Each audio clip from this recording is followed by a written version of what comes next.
Tadjahal, kembali jumpa dengan saya Dr. Yonatan Purnomo. Kawan-kawan sekalian, kali ini kita akan bicara tentang kegagalan. Mengapa seseorang bisa gagal? Kemudian kita juga akan belajar kenapa ada orang-orang yang berulang-ulang kali gagal dan dia tidak pernah menyerah. Tetapi sebaliknya ada orang-orang yang satu kali gagal, kemudian dia tuh kapok, keok, kemudian dia tidak mau melakukan hal itu lagi. Nah, itu bisa kita lihat dalam beberapa kejadian. Misalnya kan, saya punya beberapa teman yang dulunya pebisnis. Satu kali gagal, dia kapok, dia tidak mau bisnis lagi. Kemudian dia memilih untuk menjadi seorang karyawan. Salah atau tidak? Dalam hal ini kita tidak bicara benar dan salah, ya. Itu pilihan hidup masing-masing. Kita tidak perlu ikut campur urusan orang. Tapi di pihak lain ada lagi nanti orang yang gagal dalam bercinta. Karena disakiti hatinya oleh pasangannya, kemudian dia memutuskan untuk tidak mau menikah. Salah atau tidak? Saya juga tidak mau menyalahkan. Itu hak dia, ya kan? Tapi dalam kasus ini kita mau belajar bahwa orang yang sekalipun sukses luar biasa, itu juga melalui dari kegagalan-kegagalan. Jadi nonsen dalam hidup ini, kalau kita tuh ingin mencapai satu kesuksesan tanpa melalui kegagalan. Oleh sebab itu, di dalam peribahasa Chinese itu ada satu kata-kata, 失败是成功之母. Artinya, kegagalan itu adalah ibu dari kesuksesan. Mari kita belajar tentang kegagalan. Yang pertama, saya ingin berbagi cerita kepada Anda tentang satu kalimat yang terdapat di dalam buku Sun Tzu Bingfa, yaitu ilmu perang Sun Tzu atau Sun Tzu, ya. Kita mengenalnya di Indonesia ini dengan kata Sun Tzu. Nah, itu ilmu perang Sun Tzu Bingfa atau ilmu perang Sun Tzu. Nah, di dalam bab yang ketiga, di situ di dalam yang berjudul Mo Kung Pian, ya, itu isinya adalah tentang strategi penyerangan, di mana Sun Tzu itu menjelaskan bahwa untuk mencapai kemenangan di dalam pertempuran, itu penting sekali untuk memahami kedua sisi secara mendalam, baik tentang kemampuan diri sendiri maupun kemampuan lawan. Nah, jika kita hanya memahami salah satunya, maka kemungkinannya kita akan gagal. Kita tidak bisa mempunyai satu kepastian untuk menang. Oleh sebab itu dia mengatakan, 知己知彼，百战百胜. Kalau kita tahu tentang diri kita dan tahu tentang lawan kita, maka 100 kali perang, 100 kali menang. Nah, masalahnya kawan-kawan sekalian, banyak orang tuh tidak sampai di situ. Kebanyakan di dalam segala yang kita lakukan, ya, kita tuh kadang-kadang tidak tahu kondisi sesungguhnya daripada yang akan kita hadapi. Kita hanya modal berani saja. Bahkan banyak orang tidak tahu kemampuan dirinya sendiri, apalagi lawan-lawannya. Misalkan di dalam bisnis. Di dalam bisnis, kita tuh bukan sendirian, ya. Itu ada pesaing.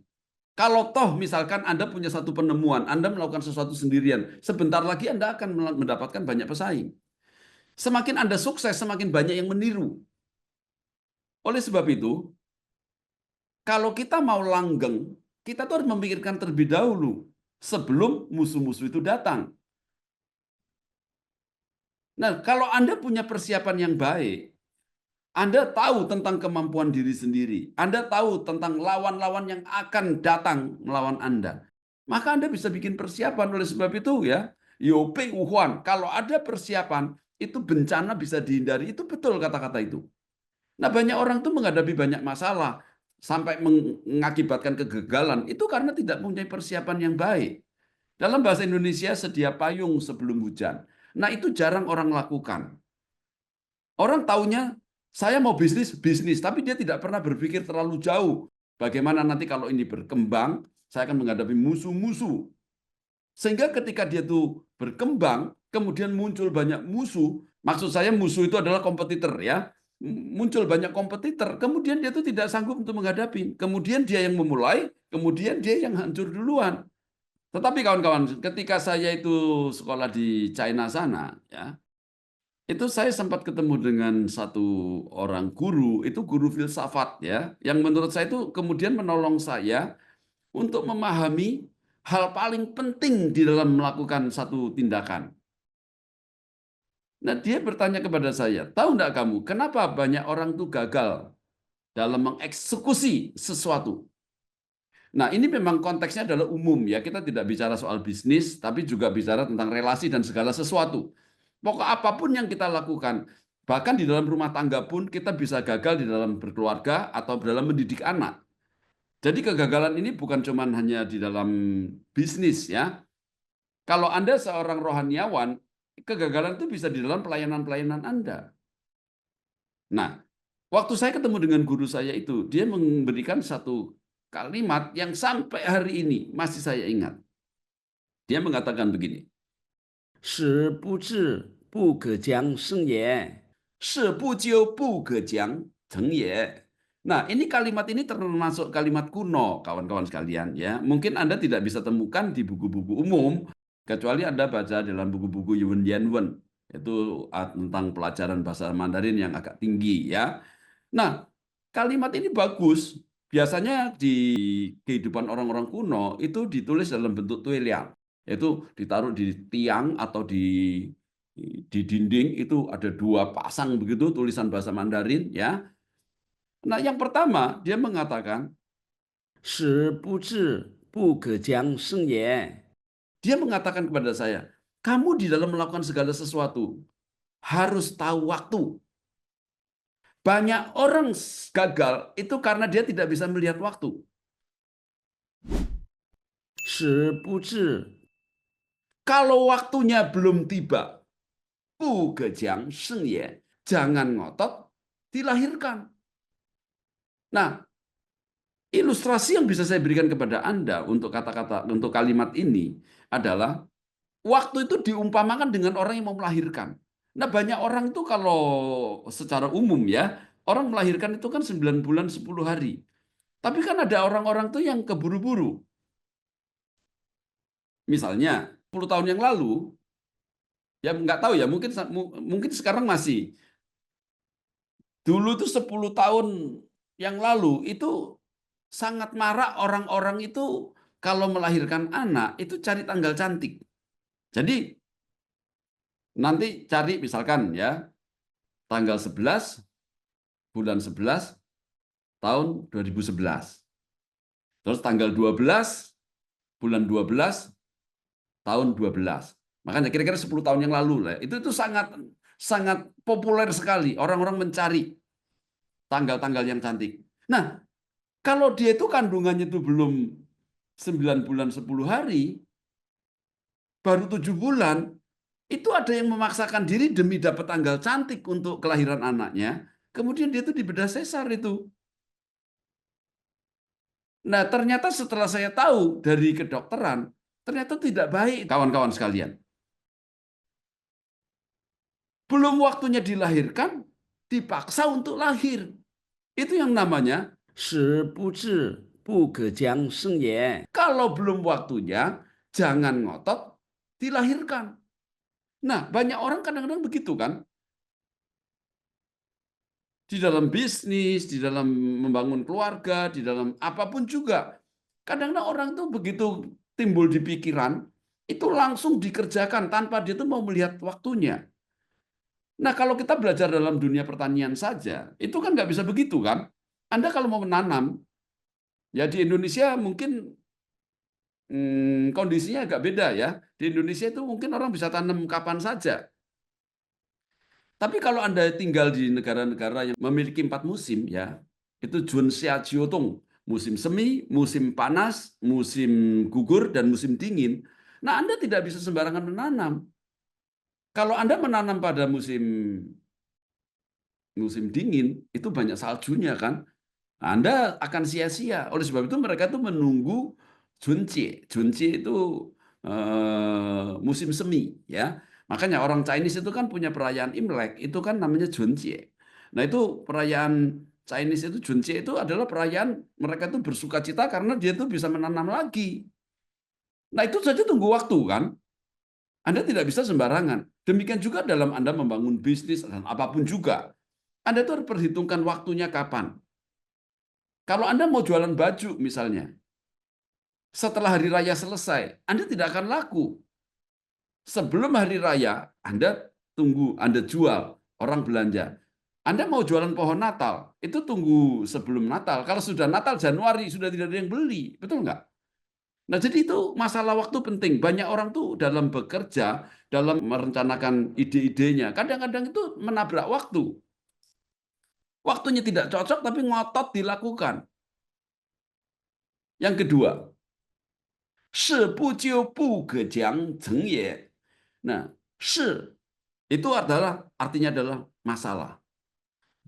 事不究 itu 究 dari kata 研究 ya. Nah, 研究 itu artinya itu diselidiki dengan baik. Kalau masalah itu belum benar-benar paham, belum benar-benar tahu, itu jangan ngotot untuk dikerjakan. Jadi yang pertama tadi, kalau waktunya belum tiba, itu jangan ngotot dilahirkan. Tapi kalau masalah itu belum benar-benar paham, itu jangan ngotot untuk dikerjakan. Nah, ini kan masalah terbesar ya. Selain kita itu tadi bilang,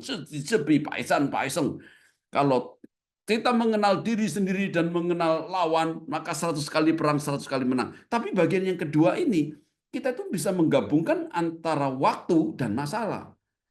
Kita tidak bisa menabrak waktu.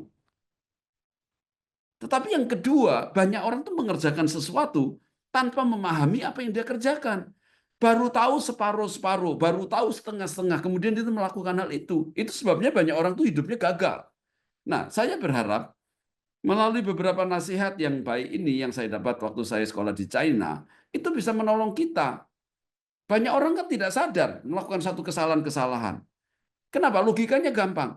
Kalau orang itu sadar bahwa apa yang dia lakukan itu akan gagal, tentu dia tidak akan melakukan. Saya pernah ditanya oleh teman-teman tentang setan. Kenapa setan kok gagal mencoba Yesus? Ya karena dia tidak tahu. Kalau dia tahu bakal gagal, dia pasti tidak mau mencoba Yesus. Betul nggak? Saya juga begitu kan. Kalau saya tahu melawan Mike Tyson pasti kalah, saya pasti tidak mau melawan Mike Tyson.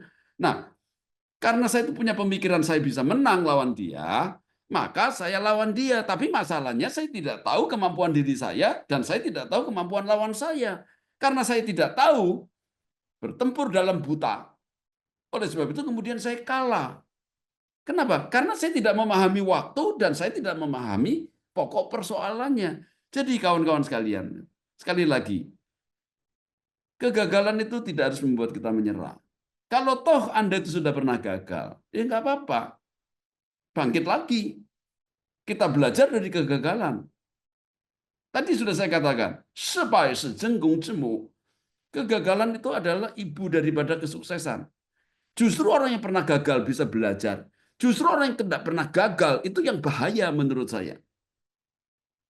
Orang yang pernah gagal itu bisa belajar dari kegagalannya dan dia bisa sukses. Anda tahu enggak? Sebagai penutup ya, Anda tahu yang namanya Thomas Alva Edison. Itu dari buku yang saya baca. Pertama kali dia bikin bohlam. Itu dia melakukan percobaan katanya 1.700 kali gagal. Dia berhasil. Nah, yang kedua, dia melakukan percobaan selama 12.000 kali gagal. Jadi, kawan-kawan sekalian,